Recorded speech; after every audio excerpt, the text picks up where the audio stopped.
Salut tout le monde! Aujourd'hui on se retrouve dans une vidéo qui va être plus centrée sur les études et comment organiser ses études, ses temps de révision, etc. Parce que c'est vrai que ça m'a été demandé, je ne pourrais pas présenter tout ce que j'utilise au quotidien ou tout ce qui existe plutôt, mais j'aimerais aujourd'hui vous présenter la méthode Pomodoro.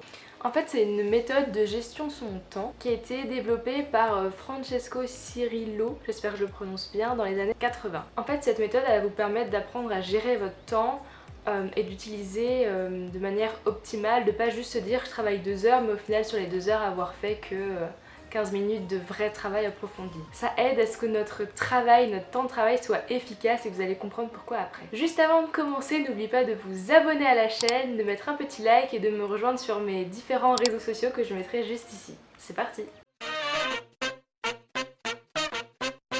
Donc en gros la méthode Pomodoro ça va être de travailler selon des Pomodoro, donc un Pomodori ça va être le temps de travail et puis on va y avoir la pause. Donc un Pomodoro c'est égal à un Pomodori plus la pause et en général ça dure une demi-heure, en tout cas le créateur de cette méthode a créé cette méthode pour que ce soit 25 minutes de travail et 5 minutes de pause. Pourquoi ça s'appelle la méthode Pomodoro? Mais parce qu'en fait, pour entre guillemets mettre une notion de temps et pour chronométrer ces Pomodoro, en fait le créateur a utilisé, vous savez, les minuteurs qu'on tourne comme ça et c'est en forme de tomate. Le créateur avait insisté sur le fait qu'on puisse entendre la sonnerie de début comme un peu un son de clochette et le tic-tic qui découle et puis la sonnerie de fin. Moi je vous avoue que je suis pas hyper fan du petit tic dans l'oreille pendant 25 minutes. Mais par contre je vais vous en parler après. D'abord je vais vous parler un peu des objectifs globaux et après je vais vous dire comment moi j'utilise et je l'applique dans ma vie d'étudiante et comment ça marche bien pour moi. Alors on va déjà parler des objectifs de base de la technique Pomodoro pour comme ça vous saurez si ça peut vous correspondre ou pas. Donc ça peut aider à diminuer l'anxiété du devoir parce qu'on va venir planifier nos séances et on va savoir exactement combien de temps on travaille, etc. Ça va pouvoir venir augmenter notre attention, notre concentration parce que encore une fois on sait combien de temps on travaille et c'est des temps raisonnables, c'est pas pendant 3 heures où au final on va devoir être attentif pendant 3 heures, on sait tous que c'est impossible. Ça va également venir pouvoir booster notre motivation et notre détermination. Et du coup on va aussi pouvoir améliorer notre technique de travail parce qu'au fur et à mesure on va se driller et on va pouvoir améliorer notre technique. Vous allez comprendre. Il y a 5 grandes étapes pour réaliser la technique du Pomodoro. La numéro 1 c'est de déterminer la tâche à effectuer parce que en gros on va dire que dans un Pomodoro on va faire une tâche.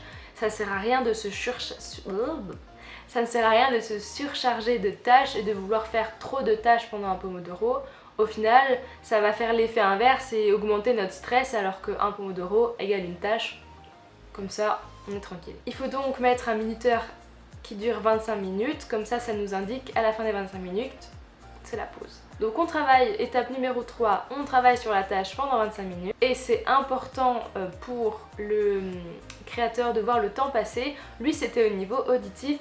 Moi ce que j'aime bien faire c'est, vous allez voir, je regarde des vidéos YouTube et il y a le temps qui découle. Donc je sais combien de temps il me reste et combien de temps je dois encore me concentrer un minimum. Ensuite au numéro 4, l'étape numéro 4 c'est la pause courte de 5 minutes. Donc pour faire une pause et pour pouvoir bien se reconcentrer après. Et l'étape 5 c'est que toutes les 4 à 5 Pomodoro on fait une grosse pause. Donc entre 15 à 30 minutes selon si vous venez de commencer à faire cette technique, si vous êtes plus ou moins fatigué, si vous avez plus ou moins bien dormi, c'est important de se faire une pause longue pour justement bien se remettre et pouvoir recommencer un cycle de 4-5 Pomodoro tranquillement la tête reposée. Les pauses c'est fait un peu pour se reposer, donc pas de tâches difficiles. Prenez du temps pour vous, prenez l'air, si vous avez 2-3 trucs à ranger, rangez-les, si vous voulez vous faire un thé, faites-vous un thé.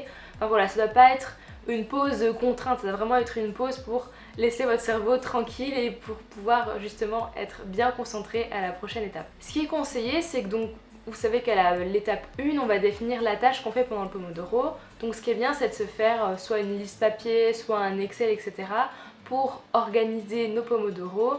Donc par exemple, si on va dire que je travaille sur mon mémoire, disons qu'on va dire qu'une de mes tâches, ça va être, on va dire je vais rechercher dans ma bibliothèque universitaire. Donc je vais dire que ça c'est une tâche et je vais me dire, est-ce que ça va me prendre seulement 25 minutes ou est-ce que j'ai besoin de 2 Pomodoro pour y arriver? Comme ça je sais que je peux faire la même tâche 2 fois et je me mets pas la pression pour tout réussir en 30 minutes parce que c'est impossible et je sais que j'aurai besoin d'une bonne heure de recherche pour pouvoir réussir à réaliser cette tâche. Alors si cette technique vous intéresse, en général l'implantation de cette technique prend de 7 à 20 jours et ça va plus vite à implanter si vous le faites en groupe, parce qu'on sait très bien que les travaux de groupe, ça dépend. Si vous passez votre temps à papoter, ça le fait pas. Mais c'est vrai qu'en groupe, si on se dit vas-y on fait tous 25 minutes de travail, 5 minutes de pause et on s'y met tous ensemble, c'est quand même vachement motivant. Donc la théorie de base c'est 25 minutes de travail, 5 minutes de pause et tous les 4 à 5 pomodoro on fait une grosse pause. Je vous avoue que moi pour certaines tâches, je trouve que 25 minutes c'est trop court et j'arrive pas à décomposer plus mes tâches. Par exemple, quand je vais faire un post Instagram pour de la création de contenu pour les réseaux sociaux, donc pour parler de l'ergothérapie, la partie création en elle-même, je peux me dire ok je fais 25 minutes, 5 minutes de pause, 25 minutes, 5 minutes de pause, parce que ça va pas être des recherches. Mais c'est vrai que quand je recherche sur par exemple mon idée de post et que j'ai pas vraiment d'idée globale, ma partie un peu recherche mais je ne sais pas trop où je vais, etc. en 25 minutes, c'est pas trop mon délire, donc ce que je fais c'est que je suis des vidéos YouTube où ça va plutôt être du 45 minutes, 15 minutes de pause. Donc ça c'était pour la théorie, j'espère que j'ai été claire, mais je pense que vous allez comprendre de toute façon puisque je vais vous dire comment moi là j'utilise la technique Pomodoro. Donc déjà je pense que si vous suivez Lena Situation, vous avez dû voir un peu cette technique parce qu'elle avait partagé un YouTuber qui s'appelle, attendez je lis, StudyMD. Je mettrai les liens en description, qui justement utilise cette technique et lui il fait plutôt du... Enfin en fait ça dépend, il fait plusieurs formats mais le format que moi j'ai vu directement c'était le 45-15 qui m'a bien aidé justement à commencer cette technique. Et donc du coup comment je fais? D'abord je fais ma to-do list du jour, je fais pas aussi précisément que le créateur du Pomodoro l'aurait dit, je fais pas genre une tâche, un Pomodoro ou 2 tâches pour 2 fois Pomodoro, enfin vous voyez, je me fais vraiment une to-do list. Et après, c'est vrai qu'au fur et à mesure du temps, on se fait des to-do list et tout, on sait quelle tâche va prendre combien de temps. Donc je me fais une to-do list assez simple que j'aime bien rayer pour me rendre compte que j'ai réussi à travailler. Et ensuite, du coup, je choisis mon temps de Pomodoro. Donc je rappelle juste que de la théorie, normalement c'est 25-5, mais que pour certaines tâches, j'aime bien avoir du 45-15. Et donc du coup, en fonction du temps que j'aurais choisi, je pourrais choisir mon support. Et donc il y a plusieurs vidéos YouTube, plein de chaînes qui existent. C'est vrai que StudyMD au début m'a bien aidé, maintenant je varie un peu. Tu peux aussi varier vachement tout ce qui est musique, thème, ambiance, il y en a même sur le thème Harry Potter, il y en a sur le thème Star Wars, enfin c'est vraiment sympa. Il y a aussi un site internet qui s'appelle lifehat.io, j'essaierai de mettre des captures d'écran, on peut vraiment choisir le temps de travail, le temps de pause, le thème, la musique, et ça fait comme une espèce de fond d'écran en fait. Et c'est un peu le même principe que la vidéo YouTube, donc c'est un peu à vous de voir ce que vous préférez. Et puis une fois que je fais tout ça, je travaille.